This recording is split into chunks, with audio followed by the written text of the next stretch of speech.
सोलापुरात गॅस एजन्सीसमोर सिलेंडरसाठी गर्दी होत असून गॅस कंपन्यांनी गॅस एजन्सींसमोर गर्दी होणार नाही याची काळजी घ्यावी। एजन्सीच्या गोदामासमोर गॅस सिलेंडरचा पुरवठा करू नये, त्याचप्रमाणे अवैध गॅस सिलेंडर विक्री करू नये, अन्यथा गॅस एजन्सींवर गुन्हे दाखल करण्यात येतील, असे आदेश जिल्हाधिकारी कुमार आशीर्वाद यांनी दिले आहेत। जिल्हाधिकारी कार्यालयाच्या सभागृहात गॅस पुरवठा करणाऱ्या कंपन्यांच्या प्रतिनिधी समवेत आयोजित बैठकीत जिल्हाधिकारी कुमार आशीर्वाद यांनी खडेबोल सुनावले। उज्ज्वलाच्या ग्राहकांना 45 दिवसानंतर गॅस देण्याच्या सूचना दिल्या।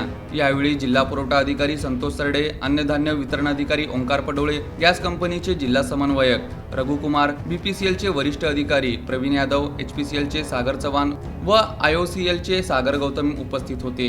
4.5 दिवसात घरपोचचा दावा करण्यात आला आहे, प्रत्यक्षात मात्र 8 ते 10 दिवसानंतरही गॅस मिळत नसल्याचे ग्राहकांकडून सांगण्यात येत आहे।